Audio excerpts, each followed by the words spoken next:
14.2 exercise का पहला का सी। क्वेश्चन नंबर पहला में क्या बोला, पढ़े उसको कि नहीं। कहता है कि समलंब चतुर्भुज का क्षेत्रफल ज्ञात कीजिए और समलंब चतुर्भुज के समांतर भुजाओं का माप दिया हुआ है, ठीक है, और इसकी ऊंचाई दिया हुआ है। जरा हम इसकी यूनिट को देख लेना। तो यहाँ पर मीटर में है, ये भी मीटर में, और नीचे जो ऊंचाई दिया है वो सेंटीमीटर में दिया हुआ है, ठीक है। तो सेंटीमीटर में दिया है, तो या तो हम इसी को सेंटीमीटर में बदल दें या तो इसको मीटर में बदलते हैं। नीचे वाले को हम मीटर में बदलते हैं। तो 80/100 मीटर, 80/100 मीटर अगर करते हैं तो ये कट जाएगा, यानी 0.8 मीटर इसकी ऊंचाई हो जाएगी। दशमलव फिर अगर हटा ही देंगे हमको, उधर हटाना ही पड़ेगा, फिलहाल यहाँ पर हम दे दिए, ठीक है। अब लिखेंगे समलंब चतुर्भुज का क्षेत्रफल इज इक्वल टू 1/2 गुने समांतर भुजाओं का योग गुने ऊंचाई, ठीक है। तो 1/2 समांतर भुजा दिया हुआ है 2 + 1.2, ऊंचाई 0.8, यही है ना, ठीक।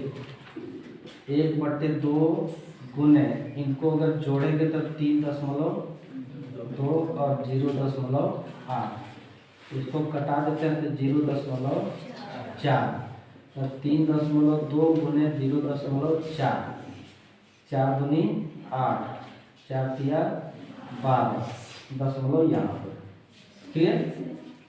इतना मीटर स्क्वायर हो जाएगा आंसर इसका।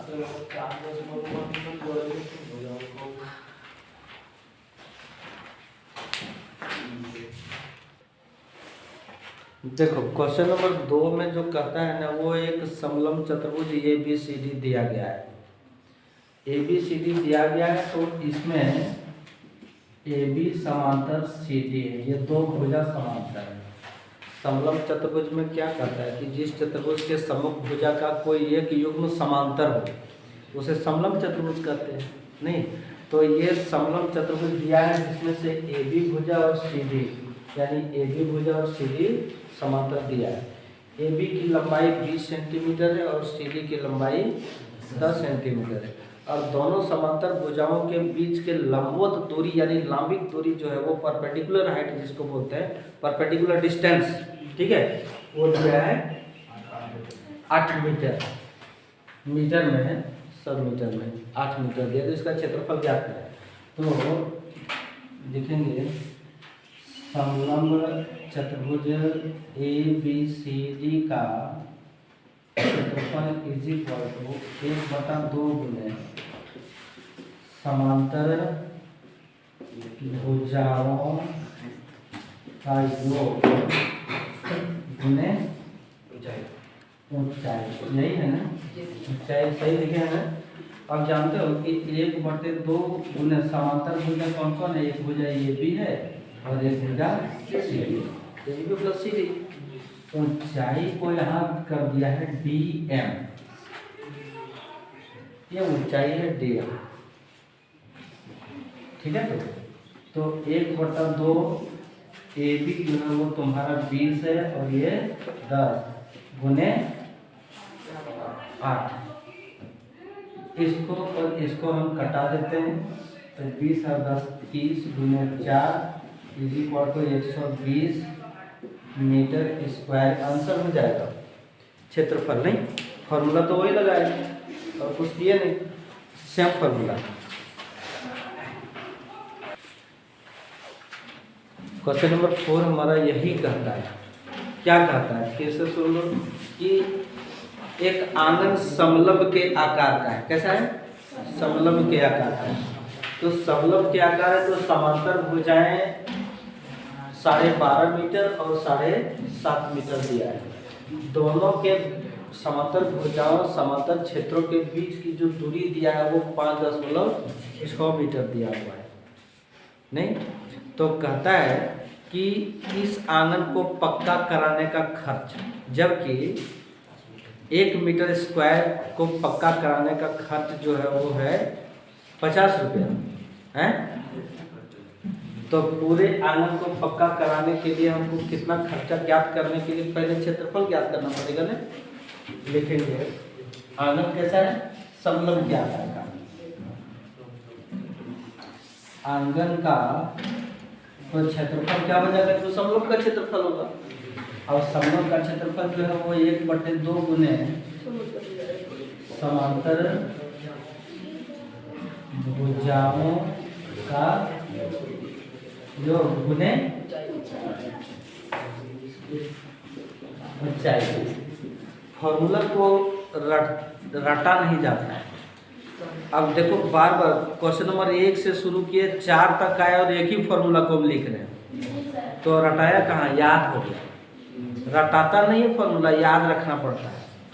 इसी फॉर्मूला को बार बार जब हम देख रहे हैं, लिख रहे हैं, बना रहे हैं ना, तो याद कैसे नहीं रहेगा।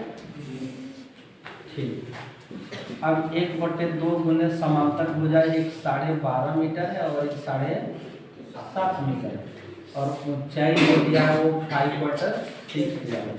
तो 1/2, और इनको जोड़ोगे ना तो 12 और 7 19 20 हो जाएगा, और 5/6 हो जाएगा। होगा या नहीं होगा। इसको अगर कटा देते हैं तो 10 हो जाएगा, तो 10 गुने 5.6, ये दशमलव को हटा दोगे तो ये 10 कैंसिल हो जाएगा, तो 56 मीटर स्क्वायर हो जाएगा। अब 56 मीटर स्क्वायर आंगन का क्षेत्रफल बन गया। अब 56 मीटर स्क्वायर को पक्का कराने का खर्च नहीं मिलता है, क्योंकि 1 मीटर स्क्वायर को पक्का कराने में लगा खर्च ₹50। तो आंगन का क्षेत्रफल कितना आया है, 56 मीटर स्क्वायर। तो 56 मीटर स्क्वायर पक्का कराने का खर्च 50 गुने 56, मल्टीप्लाई करो 6×5 = 30 के 0 बाकी 3, 6×5 = 30 और 3 6 5 = 30, 5 × 25 और 3 28, 1 0 और बढ़ा दो, तो कितना खर्चा हो गया, 2800 रुपया खर्चा होगा आंगन को पक्का कराने में। क्लियर।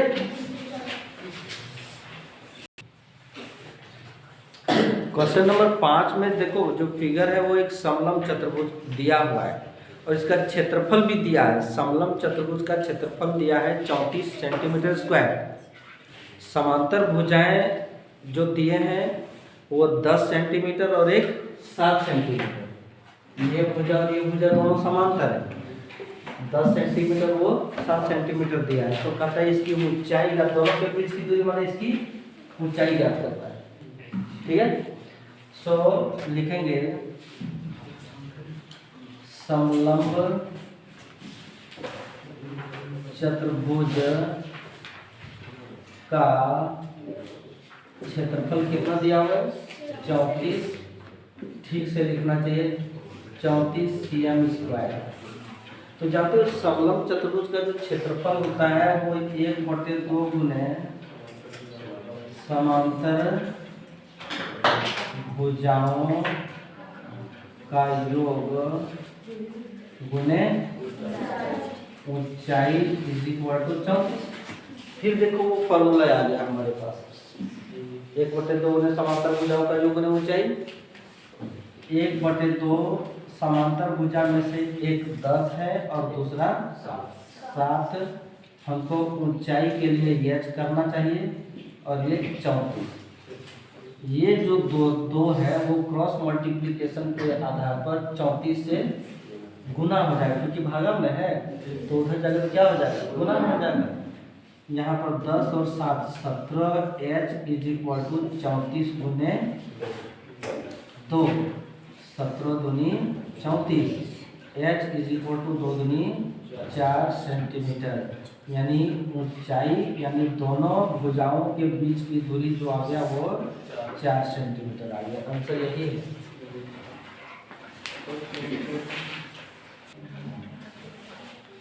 क्वेश्चन नंबर 7 में कहता है कि ए बी सी डी एक समलंब के आकार का एक समलंब चतुर्भुज है ना, जिसमें समांतर भुजाओं का माप नहीं दिया है, लेकिन कंडीशन ये है कि समांतर भुजाओं में से एक भुजा दूसरी के दोगुनी है। यही बोला गया है ना, एक भुजा दूसरी के दोगुनी है। अब दोनों समांतर भुजाओं के बीच की दूरी 8 है और इस समलंब चतुर्भुज का क्षेत्रफल दिया है 168 सेंटीमीटर स्क्वायर। सेंटीमीटर में है ना, 100 सेंटीमीटर, हाँ सेंटीमीटर स्क्वायर में। तो कहता है ये दोनों समांतर भुजाएं ज्ञात करें। देखिए ये समांतर भुजा एक ए बी है और एक सी डी है, दोनों के बीच की दूरी 8 सेंटीमीटर दिया हुआ है, सही है। तो और कहता है एक भुजा दूसरी के दोगुनी है, तो माना एक समांतर भुजा को अगर x सेंटीमीटर कहें तो दूसरी समांतर भुजा जो हो जाएगा वो 2x सेंटीमीटर हो जाएगा, 2x सेंटीमीटर नहीं। अब ऊंचाई दिया हुआ है 8 और समलंब चतुर्भुज का क्षेत्रफल दिया है 168 सेंटीमीटर स्क्वायर। प्रॉब्लम है किसी को क्या? अब समलंब का होता है 1/2 गुने समांतर भुजाओं का योग गुने ऊंचाई इज इक्वल टू 168। अब 1/2 समांतर भुजा एगो x है और एगो 2x है और ऊंचाई 8 है। 168 कटा देते हैं इसको यहाँ 4 से, तो 2x और 1x 3x into 4 is equal to, calculation समझ में आ रहा है तुम लोग है? 4 से कटा देते 4 चौके 16, 4 दूनी 8, यानी 3x इज इक्वल टू 42। तो इसको कटा देंगे, 14 या 42 होता है, हाँ। तो x is equal to 14। x किसको माने हैं? पहली भुजा, पहली समांतर भुजा इज इक्वल टू 14 सेंटीमीटर और दूसरी समांतर भुजा 2x में है, 2 गुने 14 इज इक्वल टू 28 सेंटीमीटर। यही आंसर है।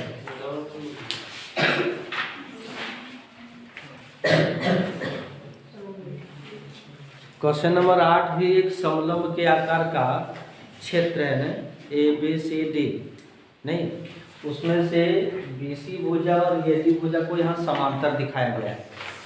ये दोनों समांतर भुजाओं के बीच के लंबवत दूरी जो है वो ये भी है, मतलब दोनों के बीच का जो डिस्टेंस है वो ये भी बनेगा ना, समलंब चतुर्भुज देखिए। और इसका परिमाप दिया हुआ है, यानी इसके चारों भुजाओं की लंबाई दिया हुआ है 130 मीटर, ठीक है। तो इसका क्षेत्रफल ज्ञात कीजिए। सीधा बात है कि समलंब का चतुर्भुज लगेगा, लेकिन समलंब चतुर्भुज का क्षेत्रफल में कहता है कि समांतर भुजाओं का योग गुने ऊंचाई। समांतर भुजा दिया हुआ है, ऊंचाई इसमें ए बी होगा, ए बी नहीं दिया है बल्कि सी डी दिया है। हमको ये भी पहले निकालना पड़ेगा। ए बी निकालने के लिए इसका परिमाप दिया हुआ है ना, उससे निकालते हैं। उधर वाला मिटा देते हैं पहले।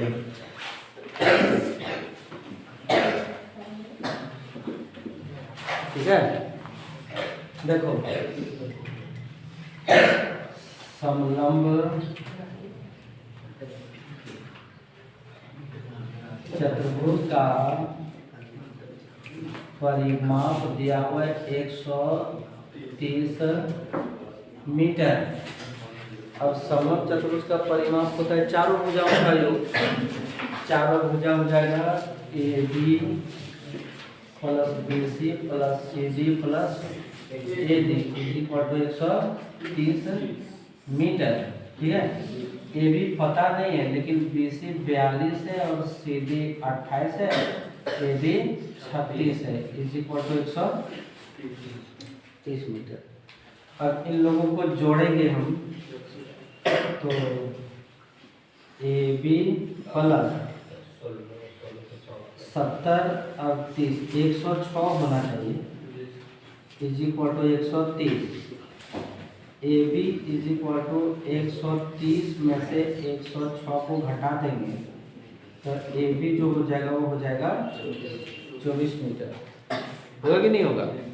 अब हम करेंगे क्षेत्रफल, लिखेंगे कि समलंब चतुर्भुज का क्षेत्रफल इज इक्वल टू 1/2 गुने समांतर भुजाओं